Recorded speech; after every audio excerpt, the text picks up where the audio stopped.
ராதே கிருஷ்ணா. அன்னவயல் புதுவை ஆண்டாள் அரங்கற்கு பண்ணு திருப்பாவை பல்பதியம் இன்னிசையால் பாடிக் கொடுத்தாள் நற்பாமாலை பூமாலை சூடிக் கொடுத்தாளைச் சொல்லு. சூடிக் கொடுத்த சுடர்க்கொடியே தொல்பாவை பாடி அருளவல்ல பல்வளையாய் நாடினே வேங்கடவர்க்கு என்னை விதியென்ற இம்மாற்றம் நாங்கடவா வண்ணமே நல்கு.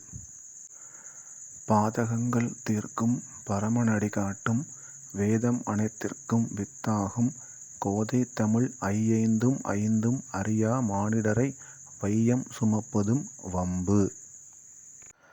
நாயகனாய் நின்ற நந்தகோபனுடைய கோயில் காப்பானே கொடி தோன்றும் தோரண வாயில் காப்பானே மணிக்கதவம் தாழ்திறவாய் ஆயர் சிறுமியரோமுக்கு அரைபறை மாயன் மணிவண்ணன் நென்னலே வாய்நேர்ந்தான் தூயோமாய் வந்தோம் துயிலெழப் பாடுவான் வாயால் முன்னம் முன்னம் மாற்றாதே அம்மா நீ நேய நிலைக்கதவம் நீ கேளோர் எம்பாவாய்.